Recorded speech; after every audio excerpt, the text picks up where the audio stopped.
Dreaming Green, A Sacred History of Cannabis. The first fire. Before the first cities of clay and stone, before kings wove divinity into their names, a plant grew in the wild places, tenacious, wind-born, ancient as the rivers that carried its seed. One night, beneath a sky thick with burning stars, an old woman knelt before a fire. Her hands, mapped with time, cupped a bundle of dried leaves, brittle as autumn's last breath. The embers pulsed, inhaling the night. She fed the leaves to the flame. A tendril of smoke unfurled, sinuous, rising like a forgotten prayer. It swayed, then scattered, an offering to the wind. The gathered ones inhaled, their laughter slackened into something honey-thick, their words unspooled into poetry. Bodies melted into the earth as if remembering their first home. The old woman smiled. "The earth," she murmured, "has given us a key. The seed that traveled. Before history was bound in ink, before language was carved into clay, the plant had already begun its migration. It did not conquer. It was carried by trade, by ritual, by the quiet hands of those who understood its power. In China, 2700 BCE, Emperor Shennong, the divine farmer, catalogued it among his medicines. He called it Ma, an herb that softened pain, wove cloth, and bound the body's balance. In India, 2000 BCE, ascetics of the Vedic age crushed its leaves into milk and honey, sipping bhanga before meditation. They spoke of Shiva, the god who dances destruction into renewal, who gifted this plant to humankind. The Scythians, nomads of the wind-scoured steppes, carried it in their saddlebags. Herodotus, peering through the veil of history, recorded their ritual: a tent, a fire, a scatter of seeds on red-hot stones. The rising smoke did not merely scent the air. It pulled them into trance, into communion with something older than speech. From Persian magi to Egyptian healers, from Greek symposiums to African shamans, the plant seeped into temples and apothecaries. The Greeks debated its virtues in lamplit gatherings. The Romans strung their war bows with its fibers. The plant was everywhere, not by conquest, but by curiosity. The age of forgetting. But wisdom does not always endure. Empires, hungry for dominion, fear what they cannot hold in their fists. And so laws were written, fields were raised, knowledge once sacred was turned to suspicion.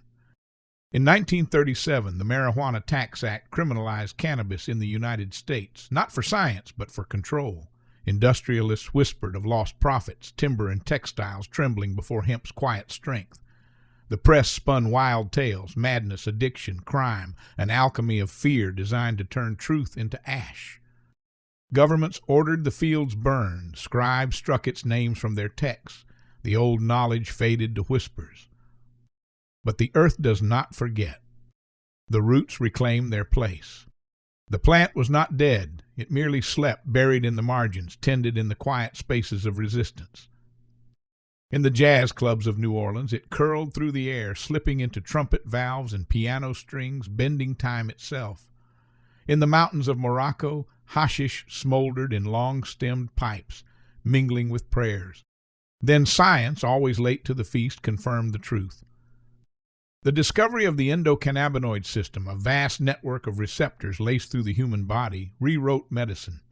Cannabis was not merely a substance. It was a key fitted to locks within us, turning open doors to healing, memory, equilibrium. Laws began to fracture.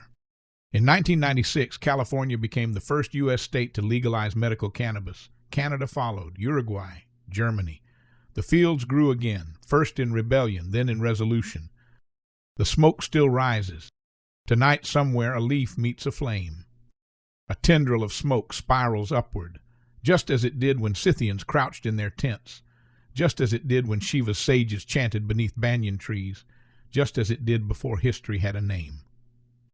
And if you listen, if you lean close, in the hush between waking and dreaming, you may hear the old woman's voice. The earth has given us a key. What doors will you unlock? The future blooming. The dreaming green was never just a relic of the past. It was a seed waiting for the right soil.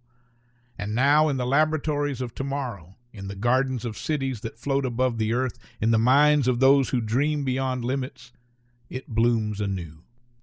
In bioluminescent farms, suspended high above an ocean of stars, genetically enhanced cannabis pulses with a soft glow. Each strain is tailored, not just for relaxation or pain relief, but for cognitive expansion, memory enhancement, emotional balance. On terraformed Martian plains, settlers cultivate the plant in domed biohabitats, its fibers spun into durable fabrics that shield against radiation, its oils used to regulate the delicate balance of extraterrestrial physiology. The first explorers adrift between planets inhale its vapor not as an escape but as an anchor, a tether to Earth's oldest wisdom, carried across the void. And somewhere in a luminous city of whispering gardens, a child watches their elders light a leaf, the smoke curling upward in spirals of blue and gold. They listen as an ancient voice hums through the air. The earth has given us a key. What doors will you unlock? The child smiles, breathing in the future. The roots are still growing,